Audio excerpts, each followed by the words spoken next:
Hello everyone, my name's Dan Sandhu, I am the CEO at EDT, and welcome to another In Conversation With.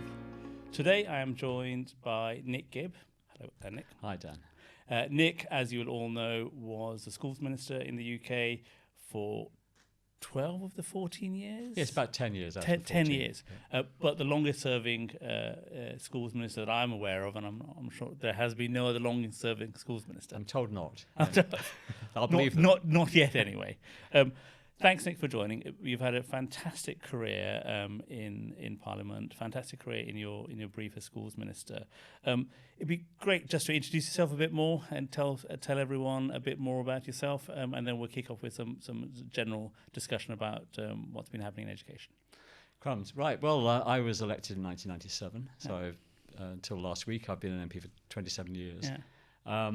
And I went to school between 1965 and 1978, when, if you remember that period of history for you, I suppose, there was a lot of huge amount of reform from Anthony Cross under that Labour government that came in 1964. And they brought in not just abolishing grammar schools, and that's an issue for debate, but they brought in a lot of progressive approaches to education. I went right through that. And because of my parents, we moved house every couple of years. I went to 7 different schools, including a state school in Canada as well for 2 years. So I saw a huge variety of schools, independent schools, grammar schools, comprehensive, a weak comprehensive. Also, it was during a period of very, very great reform.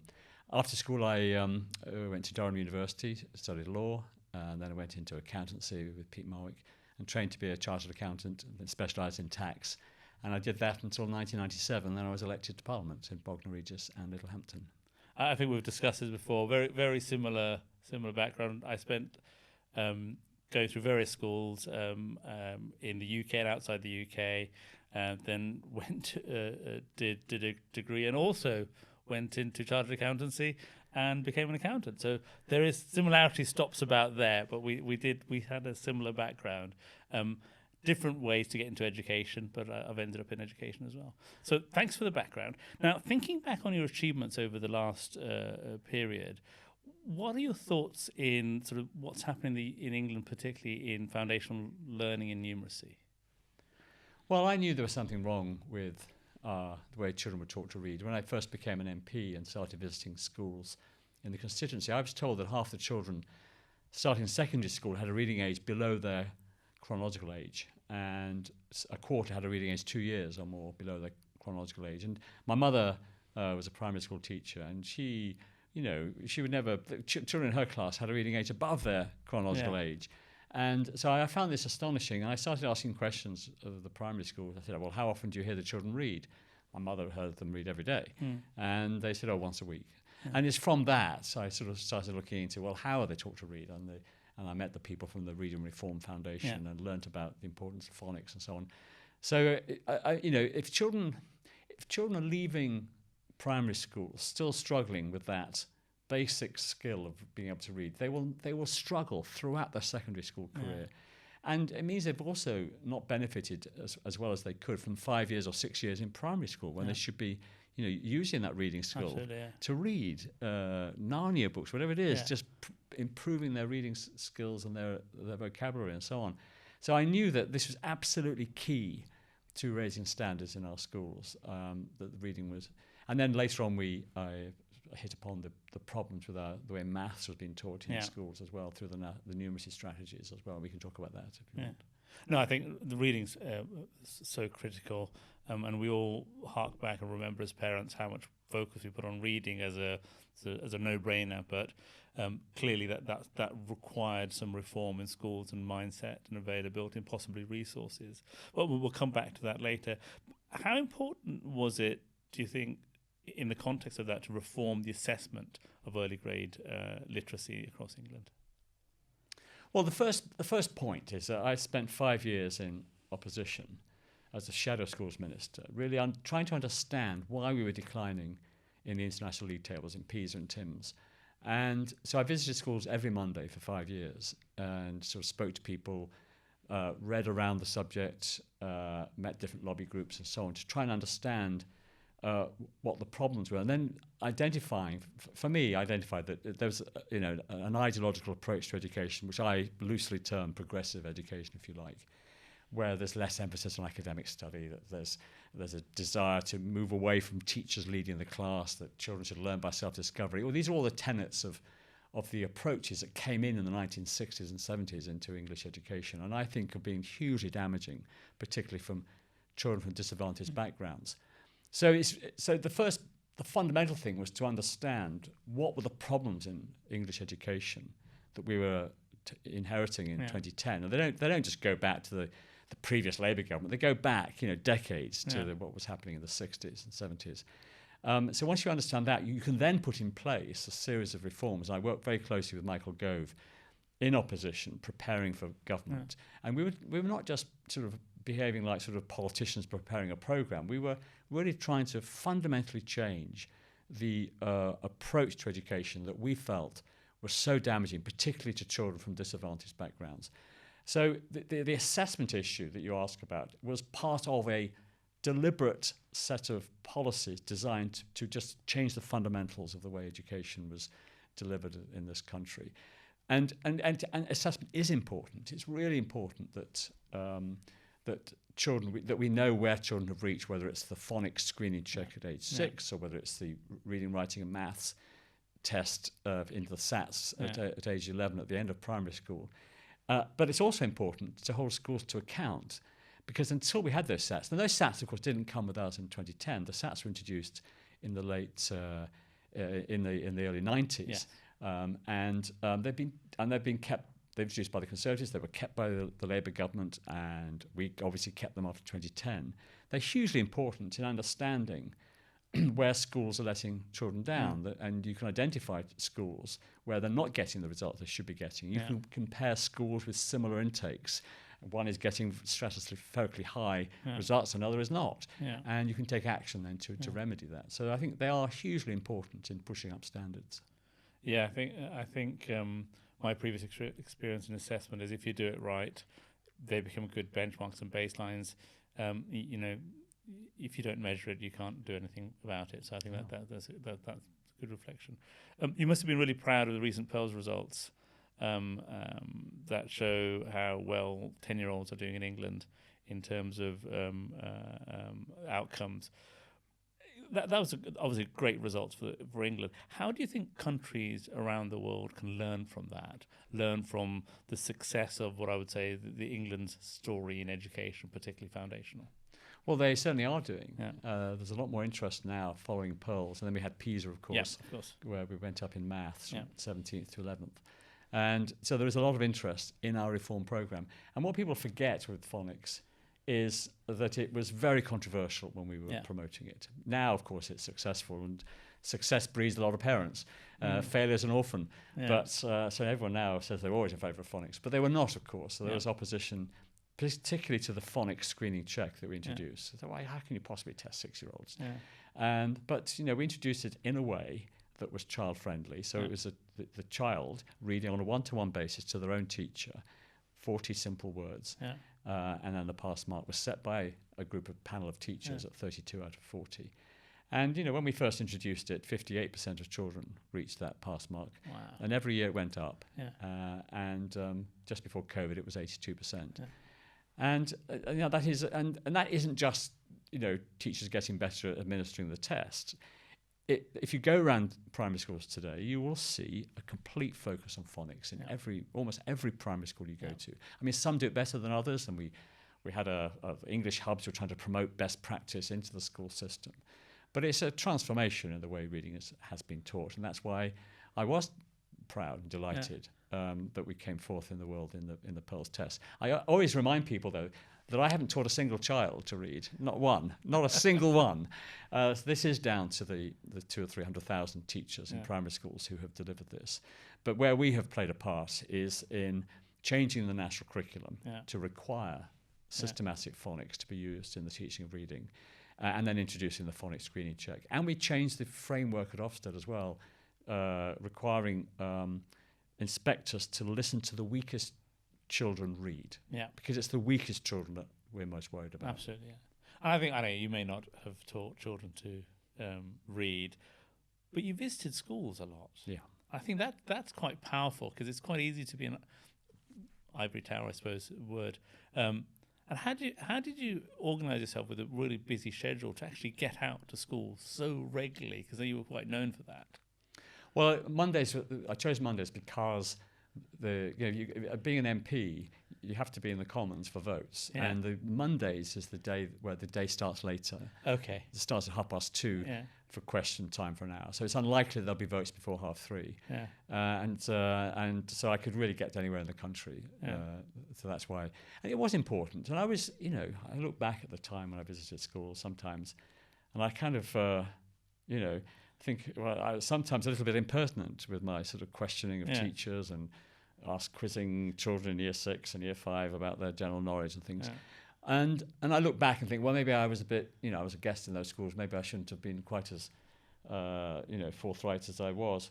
But if I hadn't have been, I wouldn't have learnt the things that I had learnt about the level of children's knowledge and the fact. I knew from doing that in those early years that children really didn't know their tables, for example. I mean, some did. But, you ask some questions in year 6 and, half the hands would go up. And then you get to the difficult ones, 11-11s, and very few hands went up. Now you go around to schools, they're all the hands go up. Yeah. They know their tables. I mean, there's some. I mean, as you know, my previous avatar was in EdTech, and there's been a lot of great innovations in supporting that. And we both have similar views on technology and how it can disrupt and support. But simple things like tables and they make such a difference. And I think some of the progressive learnings, to put that to one side for some reason, I never quite understood why basic numeracy and basic literacy wasn't just core. I think teachers everywhere appreciate that, and they do a tough job to do every single day. But I think this has made a massive difference because the effort put in foundational learning reaps so many rewards, not just for the children, of course, but for the teachers and what they can teach in secondary and how they can build on that. Talking about teachers, I know you've always believed that teaching should be underpinned by great evidence and research. Would it be fair to say that you've ensured that the whole teacher development is underpinned by research and evidence? And why do you think that matters? It does matter. And it's one of the reasons we established the Education Endowment Foundation with £125 million to spend over 10 years with the interest, and they could also spend the capital. And that was charged with using things like randomized controlled trials to identify best practice in terms of pedagogy and curriculum, particularly for the disadvantaged children. And that has been very successful. It has a lot of credibility with teachers. They produce a lot of very helpful evidence. They were hugely helpful in things like the National Professional Qualifications, which EDT is heavily involved with. But in designing the frameworks for those qualifications, we use the expertise of the EEF very, very closely. EEF. I mean, I think I remember meeting Kevin Collins when he was running it a while ago, and I think what they've done is exceptional in putting evidence at the heart of everything. And they've been quite prominent in the past as well in terms of helping assess or at least validate some of the technologies going to schools. Not all have passed muster, which is not surprising, but I think that sort of base of evidence is powerful. And we've used that at EDT at a much larger scale given our global work. So whenever we're putting programs out in other territories, and obviously we work, as you know, in Kenya and Zimbabwe and in Sierra Leone, etc., we've always tried to make sure we not only undertake the research which drives the work, but then post or during the program make sure we have evidence to support the outcome. That's really important for us, and that sort of becomes something we put out there. I mean, talking about international ministries that we work with, and obviously that's something you're sort of helping us with. How can they learn best from what we have done in terms of practices across the board? Because a lot of international ministries look upon the UK not as a benchmark, and it's not sort of a global north, global south discussion. It's just sort of a common sense discussion of where some economies have had more experience in education given all the circumstances globally, historically. What do you think they can learn from us most which would help them? Well, every country, of course, has its own context and own history, and it's their education. Each country's education system is at a different point. Yeah. So I think it's difficult to say, we're doing everything great here in England and you should follow us. Yeah. I absolutely do not accept that. Yeah. But what is helpful, and we're doing a lot of work, informally with other countries around the world. Australia, for example, has adopted in a number of states the phonics screening check and so on. Yeah.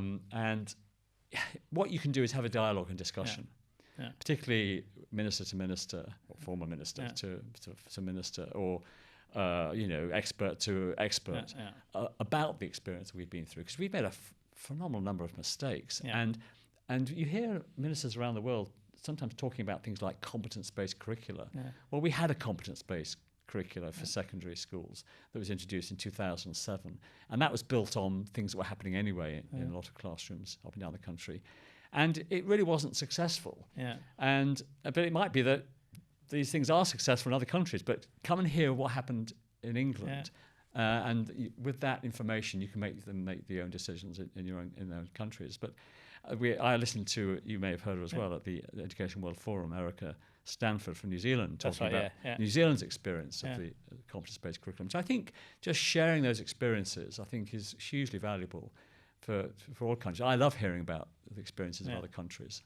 No, I agree. I mean, the Education World Forum is one example, but just sharing information.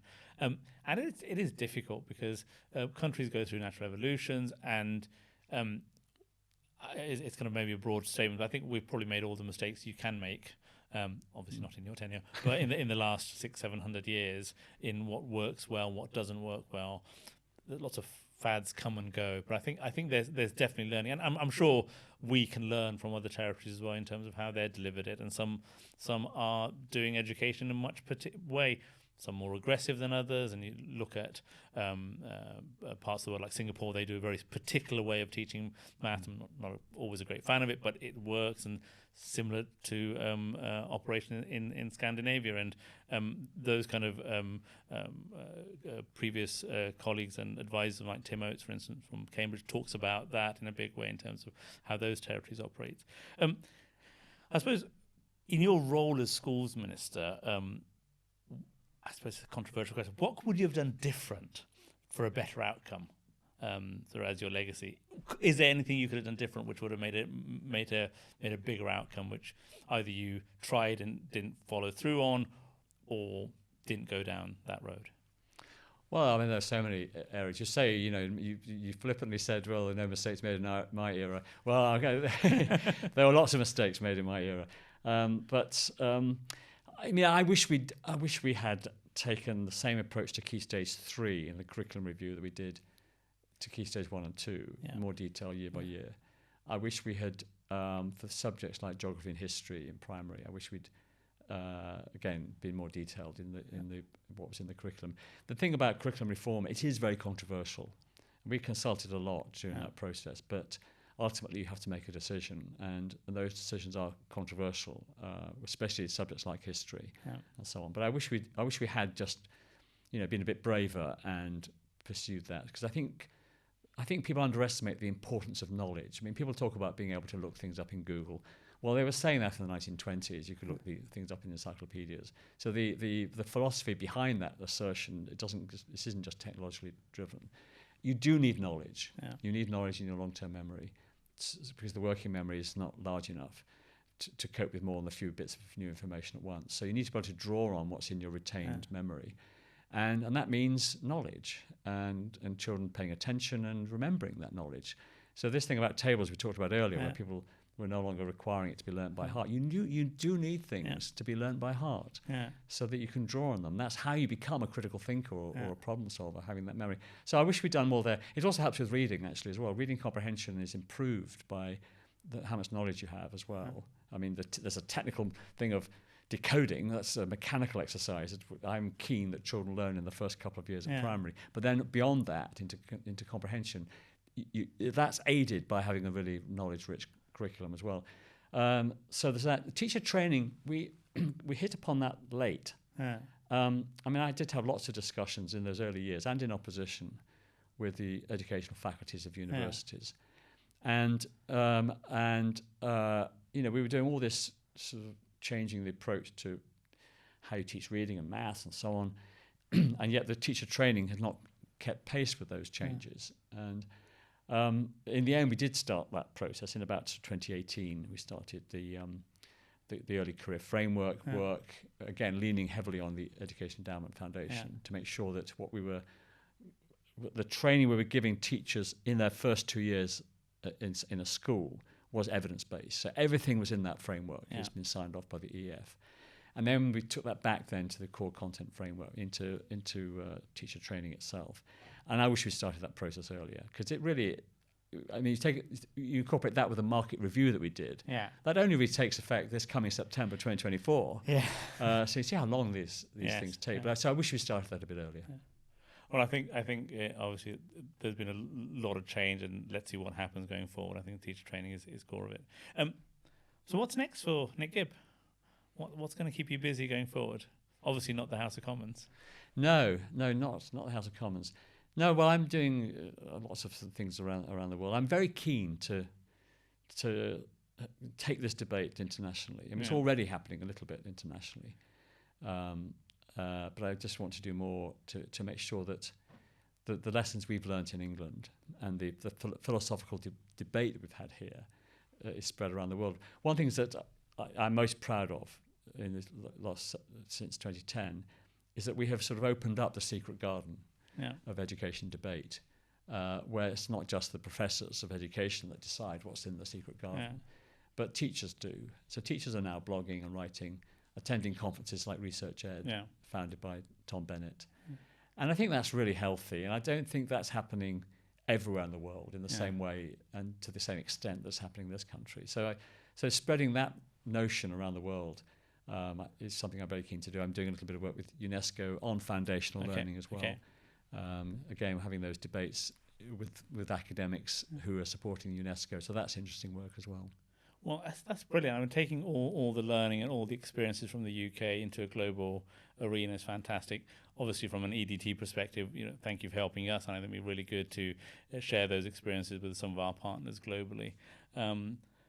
Nick, thank you very much for your time. Really appreciate it. It's been fascinating to listen to Nick experiences all the way from being a chartered accountant, which I obviously empathise with, to being in education and the impact you've had in education while serving as a schools minister. Nick, thank you very much for your time. Thank you, Dan. Thank you, everyone, for listening in. We will be back again with another episode in conversation with soon. Thank you.